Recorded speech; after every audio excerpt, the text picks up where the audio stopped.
Hello everyone, welcome, my name is Ali, and today I have even more Call of Duty Ghosts multiplayer gameplay to share with you guys, gameplay that hasn't been seen on the internet yet. This was actually me playing at the LA reveal for Call of Duty Ghosts multiplayer. Within this video, you're going to see gameplay of the new Honey Badger assault rifle, some sniping clips at the end, and also a look at the way that the game-winning kill cams work. So without further ado, check out the gameplay, then afterwards I'm going to come back and explain everything.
So there we go, guys. Hopefully you enjoyed the gameplay. Now I'm going to explain absolutely everything to you just so it makes sense. I've got lots of other gameplay videos of Ghosts here on my channel, but all of the gameplay I've showed you so far and will show you of multiplayer has some purpose behind it. I wanted to make sure I was showing you specific things that informed you in some way, rather than just me running around the map doing absolutely random stuff. So within this gameplay, we'll be focusing on a new weapon, kill cams, and destructible environments. And starting off here on the map, if you explode the gas station first, you're one of the first people to actually explode it. It will fall over, and it's one of the dynamic map events on this map.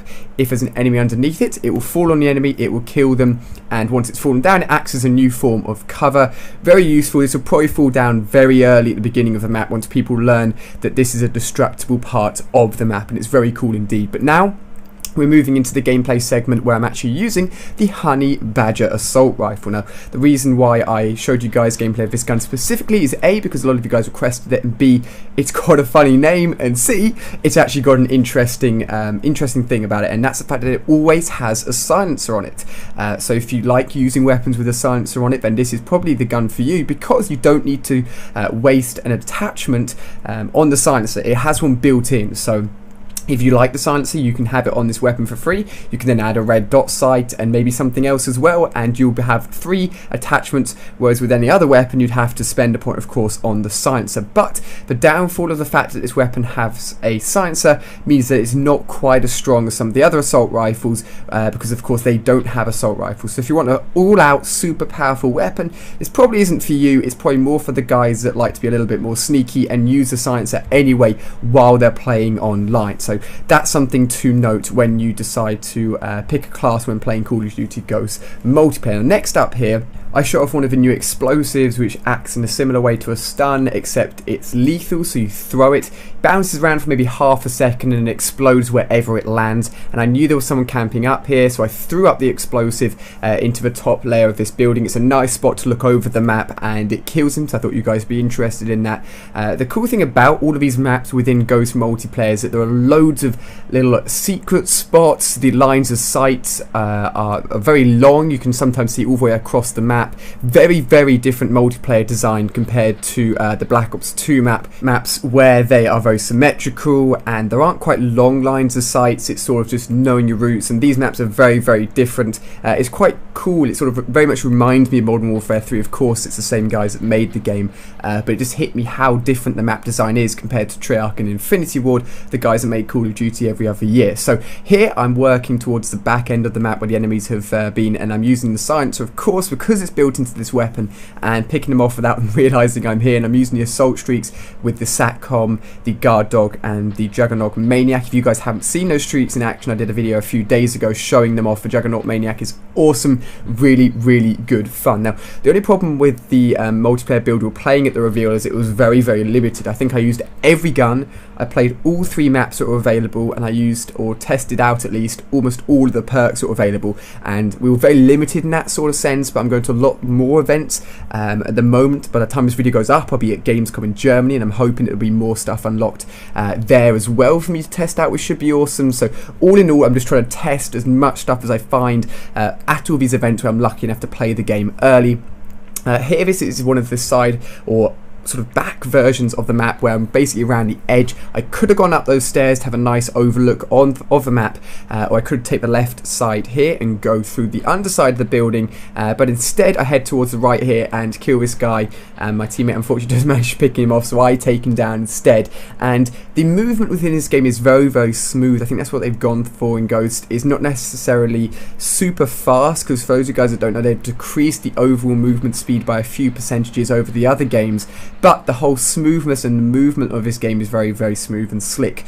So for example there, I saw a guy, jumped, shooting, all of that was very, very smooth. And the version I was actually playing this game, I believe, was the PC build with an Xbox One controller. So I was actually using an Xbox One controller, which was very, very cool. Felt very, very nice. And the PC build, I believe, which is what you're seeing here, looks phenomenal, of course. And I'll test out all the different versions I get to play. So the current gen consoles, the Xbox 360, the PS3, the next gen, PS4, Xbox One, and then PC. I'll be playing all of them now. There's also rumours going around that the game's going to be coming out on PS Vita. If that's the case, I actually have a PS Vita. I literally just got one, so I'll test that out as well. All of that will be here, all the different versions here on my channel. Now at this point here, we're still on the same map, still running around looking for enemies, and there are just all these additional routes, all these additional places, and I managed to hear this guy and see him on the radar, and the sound within this game is just so much better than Black Ops 2 in terms of being able to hear enemy footsteps. Within Black Ops 2 I could hear people, but it was a strain on my ears and it was tough. Now I kept this clip at the end in here because I picked up a weapon, double tapped Y and pulled it out. Now the reason why I kept that in is because YYing, or quickly double tapping the switch weapon button in Modern Warfare 3, didn't help in any shape or form. It was just a delay in whatever you were trying to do, but in Black Ops 2 it does work, and I wanted to show you guys how it worked within Call of Duty Ghost. And I also wanted to show a game winner here with the Honey Badger, because it showed the class loadout within the bottom left of the game winner, which I thought was a very nice touch. Now here with the sniper rifles, they have a dual rendering system, which means around the edge of a sniper scope you're getting the current world as if you weren't zooming down a snipe but slightly blurred, and then as you zoom all the way down you actually get the zoomed in version of the sniper scope, which is very, very cool. I don't think I've seen that ever before in a game. Of course it's probably been done in other games, but it works really well with the sniper. It means you've got greater peripheral vision, which means you can actually see what's going on right next to you. So if anyone does come from your left or right, you know about it even before they've gone into your scope, which is very cool. And I've got a few snipes here as well. Now the zoom in speed of a sniper seems to be pretty much similar to Black Ops 2, but the reload and the bolting back of the bolt action snipers is very, very slow, similar to the after patch versions of the sniper rifles we're currently playing with in Black Ops 2, where they increase the time it takes to pull back the sniper bolt and get that bullet back in the chamber. Now the final clip here is a game winner with the sniper rifle, to showing you guys what it's like to get a game winner with a sniper, the sort of idea of a quick scoping you can get with the guns and how quickly you can shoot off a weapon, and then of course showing again the loadout that the person was using in the bottom left, or the class that I was using in the bottom left for that game winner, which is very neat. If you see someone that's got a really cool class loadout when the game first comes out and you see it in the game winner, you can then copy it and of course use it yourself. But hopefully you guys have enjoyed this video. Give it a thumbs up if you have. Check out all my other Ghost videos because there's loads of them here on my channel, loads of information, loads of gameplay for you guys to check out, and I wouldn't want you guys to miss any of it. So cheers for watching, and I'll see you guys on my next video.